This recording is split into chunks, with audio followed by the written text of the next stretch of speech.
कि मैं अपना घर आया हूं और मैं कैसे समझाऊं कि हमारा और आपका रिश्ता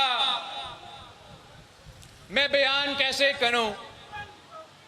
ये जो मेरे उम्मीदवार हैं जो इस इंतखाबात में इलेक्शन लड़ रहे हैं, आप ये ना समझे कि ये कोई सियासी जमात के नुमाइंदे, आप ये ना समझे कि ये कोई सियासी जमात के कारकुन है। ये जो कोटली में पाकिस्तान पीपल्स पार्टी के इंतखाबी नुमाइंदे हैं, ये मेरे खानदान के हिस्से हैं, मेरे खानदान के नुमाइंदे हैं। हमारा ना सिर्फ सियासी मगर हर लिहाज से चौधरी यासीन साहब आपके सामने हैं। मुझे तो इतना अच्छा लगा आज कि आज यासीन साहब का चौथा नस्ल आज तकरीर कर रहा था स्टेज से। हम है एक दूसरे के खुशी में भी साथ होते हैं और एक दूसरे के दुख में भी साथ होते हैं। आजकल इक्तदार के दिन है, मगर मुझे वो दिन याद है कि जब मैं शहीद मोहतरमा बेनज़ीर भुट्टो के साथ हम जिला वतनी में, कभी दुबई में तो कभी लंदन में होते थे और अपना बचपन के वक्त मुझे चौधरी यासीन साहब याद है कि उस वक्त भी चौधरी यासीन साहब मौजूद था और आज भी आपके सामने मेरा वफादार पाकिस्तान पीपल्स पार्टी का साथी और मेरा खानदान का साथी चौधरी यासीन साहब आज भी मौजूद है। कोटली ने यासीन साहब के शक्ल में वफादारी का और बहादुरी का सियासत में एक मिसाल आपके सामने है। मुझे फख्र महसूस हो रहा है कि अब ना सिर्फ चौधरी यासीन साहब मगर साथ साथ उनके बेटे भी सियासत में आए हैं और इंशाअल्लाह ताला ये साथ नस्ल दर नस्ल साथ चलेगा।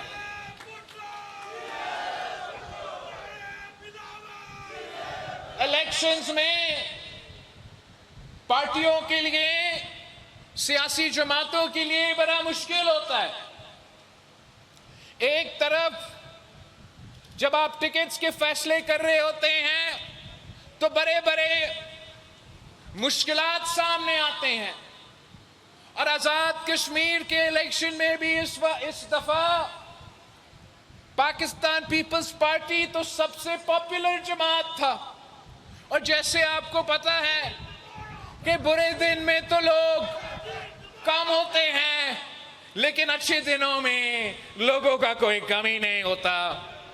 तो इस इलेक्शन से पहले भी हर सीट पे इतने सारे उम्मीदवार और टिकट के ख्वाहिशमंद थे कि हम परेशान हुए और पाकिस्तान पीपल्स पार्टी को ये मुश्किलात था कि उम्मीदवार ज्यादा और सीट कम पड़ रहे थे। पाकिस्तान पीपल्स पार्टी के लिए एक तरफ मैंने ये फैसला करना था कि क्या पाकिस्तान पीपल्स पार्टी अपने वफादार साथियों को टिकट्स दे या जो नया मेंबर्स आए थे उनको हम कंसिडर करें। और मैं आपको ये बात बताऊं कि वैसे तो पार्टी का सबसे बड़ा मकसद ये होता है कि हम इलेक्शन जीते ताकि हम जीत के आपका काम कर सके, लेकिन इस दफा जब आज़ाद कश्मीर का इलेक्शन के टिकट के फैसले हो रहे थे, चाहे वो मीरपुर के फैसले हो या पूंछ के फैसले हो, मैंने ये फैसला कर लिया, मैंने पार्टी को हिदायत दे दी कि आपने पार्टी के वफादार साथियों को टिकट देना है। मैंने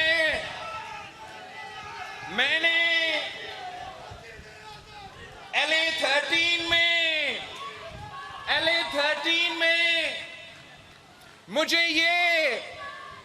मैंने फैसला करना था कि क्या आपने नया साथी को टिकट देना है या मतलूब इनकलाबी का बेटा को टिकट देना है।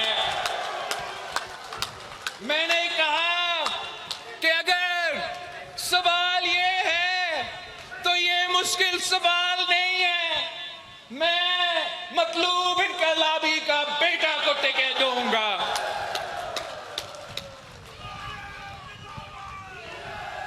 मतलूब इनकलाबी साहब पाकिस्तान पीपल्स पार्टी का वफादार साथी था और मेरा भाई, उसका बेटा इस इलेक्शन में मेरा टिकट लेके लड़ रहा है। मैं कोटली वालों से, खास तौर पे LA13 के अवाम से दरख्वास्त करता हूं कि मैंने अपना काम कर लिया है, टिकट दिलवा दिया है, अब जब जितवाना आपका काम है, जितवाना आपका काम है। मैं मतलूब इनकलाबी का बेटा असेंबली में देखना चाहता हूं।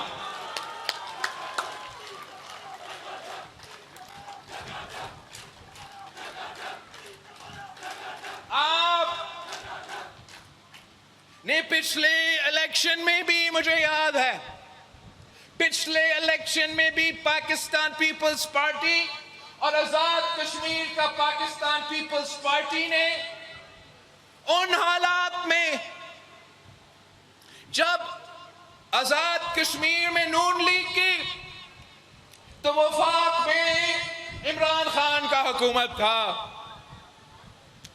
उन हालात में भी पाकिस्तान पीपल्स पार्टी आजाद कश्मीर इलेक्शन लड़े और आपने आजाद कश्मीर के हद तक जो अक्सरियत सीट्स थे आजाद कश्मीर के अंदर, वो अक्सरियत सीट्स आपने पाकिस्तान पीपल्स पार्टी को दी थी। तो मेरे नजर में पिछले इलेक्शन भी हम जीत चुके थे। अब हालात कुछ और है, हालात कुछ और है। 6 महीने से आजाद कश्मीर में पीपी का हुकूमत और काफी सालों से वफाक में हमारे दोस्त शहबाज शरीफ साहब का हुकूमत है। तो अब पिछले इलेक्शन की तरह इंशाल्लाह मुश्किलात नहीं होंगे। आपने पिछले इलेक्शन से भी बेहतर रिजल्ट्स दिलवाना है। हम आजाद कश्मीर में इंशाअल्लाह ताला पाकिस्तान पीपल्स पार्टी की हुकूमत बनाएंगे। पाकिस्तान पीपल्स पार्टी के हुकूमत बनाने के लिए, मेरा अक्सरियत दिखाने के लिए मैं कोटली का हर एक सीट चाहता हूं। कोटली वालों, आप पाकिस्तान पीपल्स पार्टी को तमाम सीटें देंगे, 100 के 100 सीटें देंगे। मैं LA9 नक्याल के लोग से पूछना चाहता हूं, क्या आप पाकिस्तान पीपल्स पार्टी को जितवाएंगे? आप जावेद बदवानवी साहब को जितवाएंगे?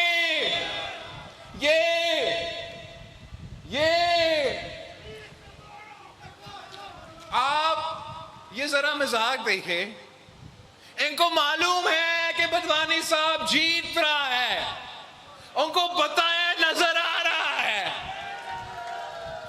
तो करते क्या है? करते क्या है? कत्ल का FIR काटते हैं। मुझे लगता है कि वो तो पूरा का पूरा कश्मीर को दहशतगर्द करार देना चाहते हैं। मैं तो पूरी दुनिया फिर के आता हूं कश्मीरियों का दिफा करते हुए। जब मोदी कहता है कि कश्मीरी मुसलमान दहशतगर्द है, मैं उसका जवाब देता हूं। यहां आप हर किसी को कातिल, हर किसी को दहशतगर्द करार देना चाहते हो। क्या जावेद बदानवी साहब कातिल लगता है आपको? ये लोग समझते हैं कि एक दो FIR काट के पाकिस्तान पीपल्स पार्टी के कारकुनों को डरा सकते हैं। ये भूल चुके हैं कि ये वो जमात है जिनके कायदीन ने तख्ते दार पे चढ़ा, मगर आपके सामने कभी झुके नहीं, कभी डरे नहीं। और हम सब वही कायदे अवाम शहीद जुल्फिकार अली भुट्टो के सिपाही है। एक अदालत होता है और एक अवाम का अदालत होता है। इंशाअल्लाह ताला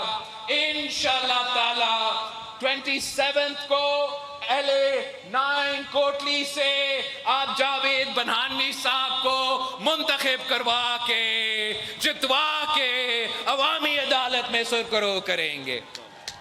और जो ये FIR कटवा रहे हैं, आप ये मत समझे कि हम आपको भूलेंगे। आपने ये कोशिश किया है कि पाकिस्तान पीपल्स पार्टी के जियालों को डराए। आपने ये कोशिश किया है कि मेरे पाकिस्तान पीपल्स पार्टी के जियालों को खौफजदा करे। इंशाअल्लाह ताला इलेक्शन होने दे, उसके बाद मैं खुद आपका देख लूंगा।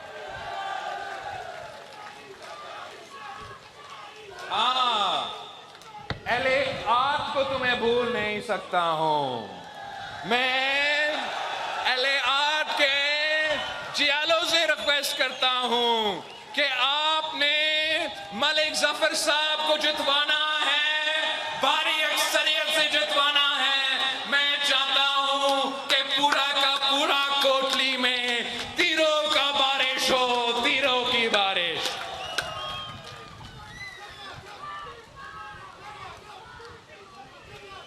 चौधरी इखलाक साहब,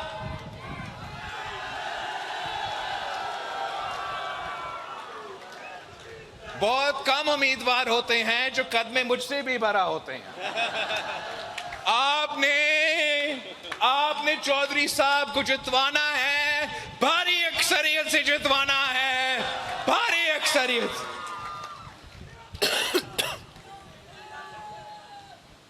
बाकी जो 2 सीटें रहते हैं, उन दोनों का जिम्मेदारी मैंने चौधरी यासीन साहब को दिया है।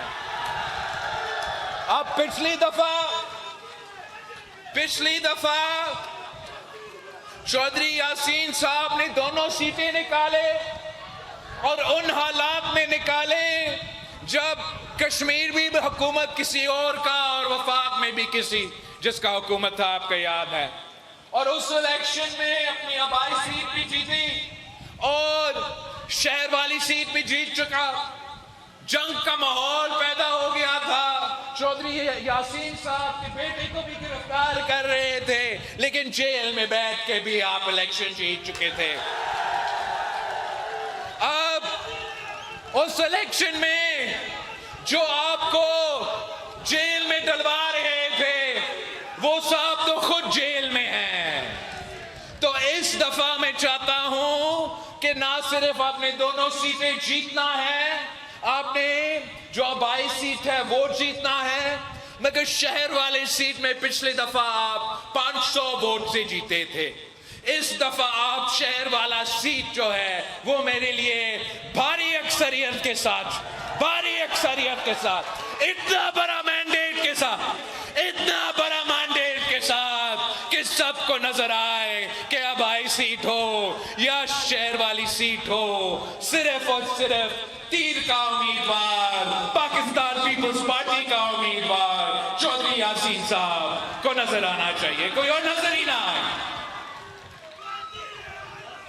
मैं अब पिछले 2 महीनों से पहाड़ों में कायम हूं। कभी मैं गिलगित बल्तिस्तान के पहाड़ों में तो कभी आपके पहाड़ों के बीच में। और मैं इसलिए कि मैं आपके हकूक के लिए जद्दोजहद कर रहा हूं। मैंने आज से नहीं लेकिन गिलगित बल्तिस्तान और आजाद कश्मीर का पिछले इलेक्शन से एक मंशूर सामने लेकर आया और उस मंशूर के मुताबिक मैंने गिलगित बल्तिस्तान से वादा किया कि मैंने आपको हक़ हाकिमियत, हक़ मलकियत और हक़ रोजगार दिलवाना है। और अभी इस इलेक्शन में जाके इस मंशूर पे लड़के मैं गिलगित बल्तिस्तान के अवाम का शुक्रगुजार हूं कि उन्होंने तारीख में पहली मर्तबा वफाक को शिकस्त दिलवाया और पाकिस्तान पीपल्स पार्टी को जितवा कर हुकूमत बना दिया। और इंशाअल्लाह ताला अब मैंने गिलगित बल्तिस्तान से किया हुआ वादा पूरा करना है। तो अब मैं आपके पास आया हूं। मैं उन तीन उसूल साथ लेकर आया हूं कि मैं आजाद कश्मीर को भी हक़ हाकिमियत, हक़ मलकियत और हक़ रोजगार दिलवाना चाहता हूं। आजाद कश्मीर का हक़ हाकिमियत आप दो पहलू में इसको डिवाइड कर सकते हैं। आपका जो आलमी सतह का हक़ हाकिमियत का जद्दोजहद है, वो जद्दोजहद कायदे अवाम शहीद ज़ुल्फ़िकार अली भुट्टो ने लड़ा, वो जद्दोजहद शहीद मोहतरमा बेनज़ीर भुट्टो भी लड़ी थी। और मैं बहैसियत पाकिस्तान की तारीख का सबसे नौजवान वज़ीर ख़ारजा आपका ये जद्दोजहद आलमी सतह पे लड़ के आया हूँ। मैं पाकिस्तान का वाहिद वज़ीर ख़ारजा हूँ जिसमें हिम्मत था कि वो ना सिर्फ मोदी के सरजमीन पे जाऊं मगर मोदी के सरजमीन पे जाके आजाद कश्मीर का आजादी का और मकबूजा कश्मीर का आजादी का बात करके आया हूं। आलमी सतह का जो जद्दोजहद है वो कायदे अवाम ने कहा कि हम 1000 साल जंग लगेंगे मगर आजादी हासिल करेंगे और हम वो 1000 साल का जंग लड़ने के लिए तैयार है। जो आपका हक़ हाकिमियत का जद्दोजहद है, जो आपका आलमी सतह का जद्दोजहद है, शहीद मोहतरमा बेनज़ीर भुट्टो ने हमें सिखाया कि जहां कश्मीरियों का पसीना गिरेगा वहां हमारा खून गिरेगा। तो इंशाअल्लाह ताला ये पाकिस्तान पीपल्स पार्टी का तीसरी नस्ल वो जद्दोजहद आलमी सतह पर लड़ने के लिए तैयार है। साथ साथ कश्मीरियों के पास ये हक है कि जब तक हमारा रायशुमारी ना हो, जब तक आलमी सतह का जद्दोजहद में हम मुकम्मल तौर पे कामयाब नहीं हुए, तब तक क्या ये पुराने तरीक़ेकार आपके लिए काफ़ी है? आज़ाद कश्मीर को कोई तब्दीली नहीं चाहिए। अब वही रवायती निज़ाम जो चलता आ रहा है, आप अगर वो चाहते हो कि वैसे जैसे है वैसा ही रहे तो वो भी आपका मर्जी। कायदे अवाम शहीद ज़ुल्फ़िकार अली भुट्टो ने हमें सिखाया कि कश्मीर का फैसला कोई और नहीं, सिर्फ कश्मीर के अवाम कर सकते हैं। मगर मैं समझता हूं कि कश्मीर के अवाम तब्दीली चाहते हैं। मैं समझता हूं कश्मीर के नौजवान खास तौर पे तब्दीली चाहते हैं। वो पुरानी तनख्वाह पे चलने के लिए तैयार नहीं, वो इस्लाहात का मुतालबा करते हैं। वो कहते हैं कि आलमी सतह पे हमें हक़ हाकिमियत का जद्दोजहद जीतना है मगर मुकामी सतह पे भी हमें मजीद हकूक चाहिए, अपना नुमाइंदगी का हकूक चाहिए, अपना आवाज़ उठाने के हकूक चाहिए। मेरा एक ख्वाब है, मेरा एक ख्वाहिश है कि जैसे शहीद मोहतरमा बेनज़ीर भुट्टो ने आज़ाद कश्मीर को और कश्मीर को OIC में ऑब्जर्वर स्टेटस दिलवाया था, तो शहीद बीबी ने क्यों ये स्टेटस दिलवाया था? इसलिए शहीद बीबी चाहती थी कि जबकि पाकिस्तान आलमी दुनिया के फोरम्स पे बैठकर आपकी नुमाइंदगी कर सकता है और करते आ रहा था, इससे बेहतर होता कि आप खुद और आलमी सतह पे बैठ के आप खुद अपना आवाज उठाए, आप खुद अपना हकूक का जद्दोजहद करें। तो वैसे ही मैं चाहता हूं कि पाकिस्तान के अंदर जो अहम फैसला साजी के लिए अहम इदारे हैं, वहां आजाद कश्मीर का नुमाइंदगी होना, आवाज पहुंचाना बहुत जरूरी है। तो वैसे जब तक पीपल्स पार्टी बहती है, चाहे वो नेशनल असेंबली में हो जहां हो, हम आपका आवाज उठाते रहेंगे, आपका हुकूक का दिफा करते रहेंगे। मगर क्या ये अच्छा नहीं होता कि अगर जैसे OIC में आपका ऑब्जर्वर स्टेटस हो, तो वैसे क्यों नहीं अबूरी स्टेज पे जब तक रायशुमारी मुकम्मल नहीं हुआ तो तब तक कश्मीर का नुमाइंदगी CCI में होना चाहिए, तब तक कश्मीर का नुमाइंदगी अबूरी ऑब्जर्वर नुमाइंदगी NFC में होना चाहिए, ताकि जब आपके माली वसाइल के मुताबिक फैसले किए जा रहे हैं तो कश्मीर का आवाज उस कमरा में होना चाहिए। ये मेरा फैसला है नहीं, ये आपका फैसला है, ये फैसला आपने करना है। हम सिर्फ आपको तजवीज दे सकते हैं। मैं तो चाहता हूं, मैंने नेशनल असेंबली में भी कहा था कि मैं तो चाहता हूं कि लड़कानों के MNA के साथ साथ कश्मीर का कोटली का भी MNA मेरे साथ नेशनल असेंबली में मौजूद हो। चौधरी यासीन साहब इस इलेक्शन में आपका MLA का उम्मीदवार है। इंशाअल्लाह ताला अगला इलेक्शन में चौधरी यासीन साहब आपका अबूरी ऑब्जर्वर MNA का उम्मीदवार हो सकेगा। वो अगर हुआ तो आप खुद अपना आवाज उठा सकेंगे, आप खुद अपना बात कर सकेंगे। कोई जरूरत नहीं पड़ता कि आजाद कश्मीर पे एहतजाज करो, आजाद कश्मीर को बंद करो। अपना हकूक का जदोजहद लड़ने के लिए पूरा कश्मीर परेशान करने के बजाय आपके अपने नुमाइंदे इस्लामाबाद में बैठकर, नेशनल असेंबली में बैठकर, सेनेट ऑफ पाकिस्तान में बैठकर ऑब्जर्वर के तहत आपके मौकफ, आपका राय उधर लेकर आ सकते हैं। उस तरीके से मैं समझता हूं कि आपको हम हकमियत का हकूक दिलवा सकेंगे। जहां तक हक मलकियत का दावा है, ये दावा हमारा पाकिस्तान के हर सूबे के पास है, हर इलाका के पास है कि पाकिस्तान पीपल्स पार्टी के ख्याल में कि ये जो कश्मीर है ये आपका है, किसी और का नहीं है। ये जो कश्मीर के पहाड़ है, वो जो कश्मीर का दरिया है, ये जो कश्मीर का सरजमीन है, ये 100% सिर्फ और सिर्फ कश्मीर का आवाम का सरजमीन है। और मैं चाहता हूं कि जैसे मैंने गिलगित बल्तिस्तान से वादा किया कि आपके हक मालकियत, जैसे मैं सूबा सिंध से, सूबा बलोचिस्तान से वादा करता हूं कि आपके हकूक का, आपका जमीन का, आपका वसाइल का दिफा मैं करूंगा, वैसे मैं कश्मीर के अवाम से वादा करता हूं कि मैं आपका सरजमीन का, आपका मलकियत का, आपका वसाइल का भी दिफा करता रहूंगा। तीसरा, मैं चाहता हूं कि हम यहाँ के नौजवानों को रोजगार दिलवाएं। और आप सबको मालूम है कि पूरे पाकिस्तान में, पूरा आजाद कश्मीर में एक ही सियासी जमात है जो कि रोजगार दिलवाता है, जो रोजगार के मौके फराहम करता है, और इनका नाम पाकिस्तान पीपल्स पार्टी है।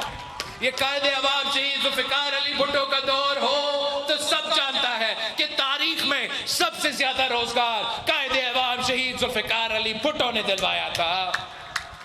कायदे अवाम ने ना सिर्फ पाकिस्तान के अंदर मगर पाकिस्तान के बाहर भी पाकिस्तानियों का रोजगार का बंदोबस्त किया था, मुफ्त पासपोर्ट का बंदोबस्त किया था। यूरोप हो या अरब ममालिक हो, वहां तय करके आए थे कि आपने अगर नौकरी देना है तो मेरे पाकिस्तानी नौजवान नौकरी का ख्वाहिशमंद है, रोजगार करना चाहते हैं, मेहनती है, बड़े होशियार है, आपने उनको रोजगार देना है। और आज तक कायदे अवाम शहीद जुल्फिकार अली भुट्टो का दिया हुआ रोजगार की वजह से पाकिस्तान के बाहर जो कायदे अवाम ने रोजगार का बंदोबस्त किया है, वो उसकी वजह से रेमिटेंस के नाम पे पाकिस्तान का मईशत चल रहा है। शहीद मोहतरमा बेनजीर भुट्टो भी मशहूर थी कि बेनजीर आएगी रोजगार लाएगी, बेनजीर आएगी। इंशाअल्लाह ताला आप कायदे अवाम को, नवासा को, शहीद मोहतरमा बेनजीर भुट्टो का बेटा को मौका देंगे। मैं आपको मायूस नहीं करूंगा। मैं रोजगार के मौके कश्मीरी नौजवानों के लिए मेरा प्रायोरिटी होगा कि आपको रोजगार के मौके दिया जाए। आखिरी बात, मैं मौजूदा हालात पे बात करना चाहता हूं। यकीनन जो कश्मीर में मौजूदा हालात हैं, हर कश्मीरी शहरी, हर पाकिस्तानी शहरी परेशान है। और मैं ये जो दर्द है, ये दुख है, मुझे एहसास है। मैं उस खानदान से ताल्लुक रखता हूं जहां हमारा नाना को शहीद किया गया, दोनों मामू को शहीद किए गए, और शहीद मोहतरमा बेनजीर भुट्टो अपना वालदा को भी शहीद कर चुके हैं। तो मैं वो दर्द एहसास करता हूं। मैं जानता हूं कि चाहे वो पुलिस ऑफिसर हो या फौजी ऑफिसर हो, जो आपको तहफ़्फ़ुज़ दिलवाने के लिए, पाकिस्तान का सरहद को तहफ़्फ़ुज़ दिलवाने के लिए काम करने के लिए निकले थे, तो घर वापस नहीं लौट सके। मैं उनका खानदान का दुख जानता हूं। वैसे ही मुझे उन खानदानों को जिनके नौजवान एहतजाज के नाम पे निकले थे और वो वापस नहीं लौट आए, मैं उनका घर का, उनका दुख का, उनका तकलीफ का एहसास करता हूं। और मैं चाहता हूं, मैं अपना दुश्मन के लिए भी ये नहीं चाहता कि वो इस किस्म का तकलीफ देखे। मैं समझता हूं कि सियासी मुतालबा जो भी हो, वो हकमियत का क्यों ना हो, वो रिजर्व सीट्स का क्यों ना हो, वो किसी एक इंसान का जिंदगी ज्यादा अहमियत रखता है, या ये 12 सीटों का जो नखरा है ये ज्यादा अहमियत रखता है। ये तो जो सीटों का मसला है, या जो भी मसला है, अब मैं उसमें तफसील में नहीं जाना चाहूंगा। आप जानते हो कि पाकिस्तान पीपल्स पार्टी चाहता है कि कश्मीर का फैसला कश्मीर करे, और कश्मीर का फैसला सिर्फ और सिर्फ कश्मीर करे। पाकिस्तान के अंदर भी ये लड़ाई चल रहा है। वहां भी वो समझते हैं कि कराची भी के फैसले भी इस्लामाबाद को करना चाहिए, बलोचिस्तान के फैसले भी इस्लामाबाद को करना चाहिए, लेकिन हमारा जोर होता है कि सिंध का फैसला सिंध करेगा, बलोचिस्तान का फैसला बलोचिस्तान करेगा, तो वैसे ही कश्मीर का फैसला कश्मीर करेगा। मगर जो मौजूदा हालात है, जब मैं मुजफ्फराबाद पहुंचा तो बकायदा मुझे एक खत लिखा गया। एक्शन कमेटी वालों ने मुझे एक खत लिखा था कि बतौर पाकिस्तान पीपल्स पार्टी को अपना किरदार अदा करना चाहिए इन हालात को सुधारने के लिए। और मैंने उसी वक्त, अगला ही दिन, मैंने उनको भी खत का जवाब दे दिया और वजीर आजम तक अपना पैगाम पहुंच गया कि मेरे पास एक हल है और मैं अपना किरदार अदा करने के लिए तैयार हूं, बशर्त ये कि दोनों रियासतें पाकिस्तान और एहतजाज करने वाले हमारा हल पे यकीन कर सके। और मेरा ये क्या तजवीज़ था? तजवीज़ ये, और आज भी ये तजवीज़ है, कि एक ट्रूथ कमीशन, मतलब सच का कमीशन बनाया जाए और इस कमीशन का काम हो कि वो तहकीकात करे कि सच क्या है, मेरिट क्या है। और जब तक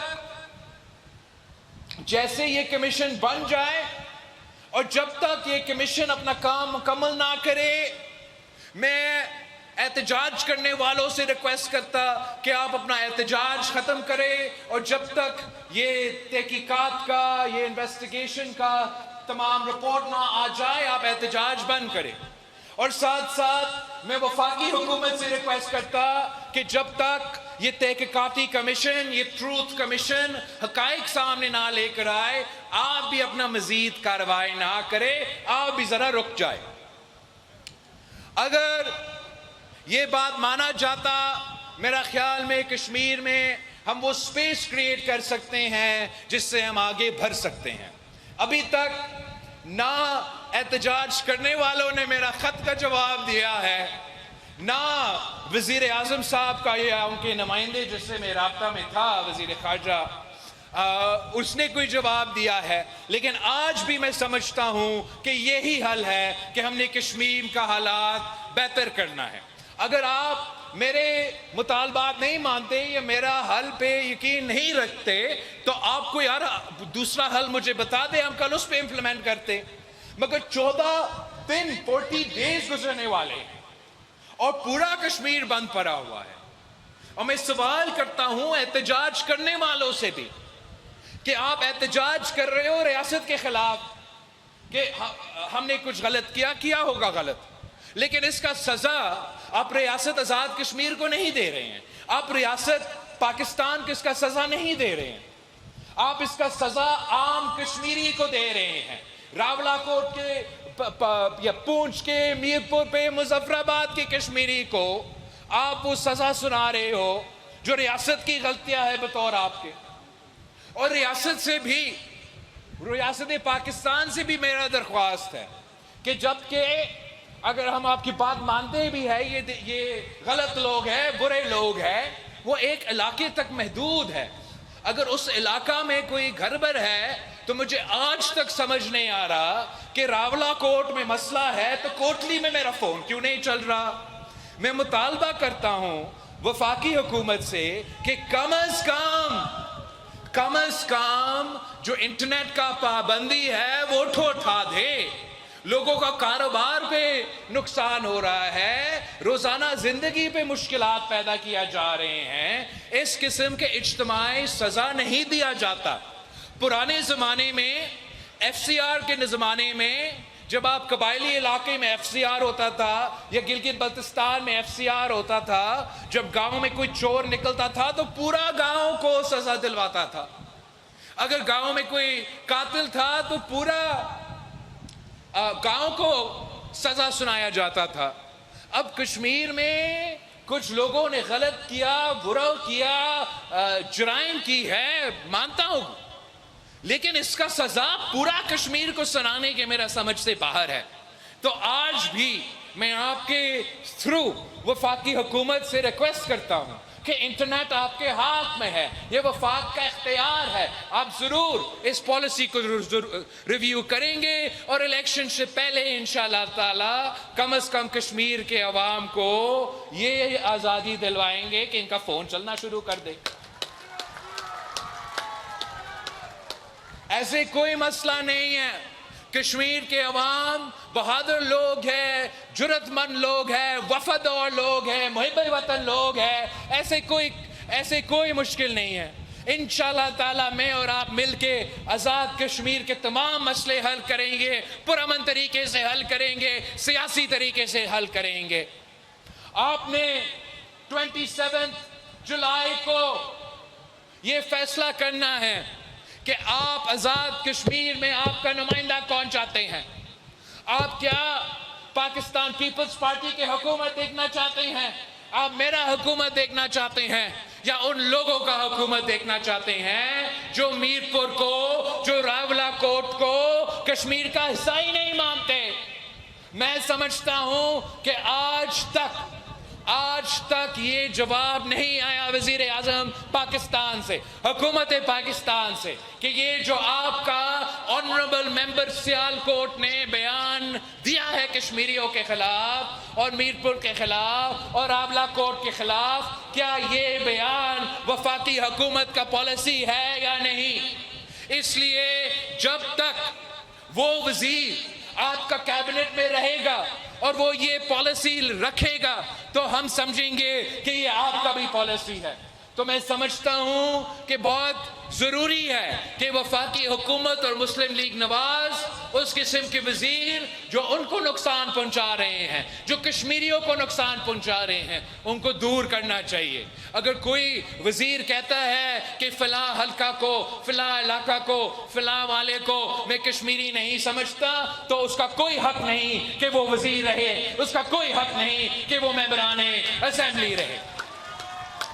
अगर आपका कोई वजीर ये समझता है कि कश्मीर के 10 सीटें उनके जेब में हैं, मैं उनको बताना चाहता हूं कि कश्मीर के अवाम किसी के गुलाम नहीं है। वो ना मोदी के सामने झुकते हैं, ना किसी और के सामने झुकते हैं। ये कश्मीर का मुस्तकबिल आपका जेब में नहीं, कश्मीर का मुस्तकबिल फैसलाबाद का जेब में नहीं, कश्मीर का मुस्तकबिल मेरे कश्मीर के नौजवान के हाथ में है। और इंशाल्लाह ताला 27 जुलाई को, 27 जुलाई को वो तीर पर थप्पा लगा के ऐसे तीरों का बारिश होगा, ऐसे तीरों का बारिश होगा कि शेर का इन पहाड़ों के दरमियान शेर का वो शिकार होगा कि तारीख याद रखेंगे।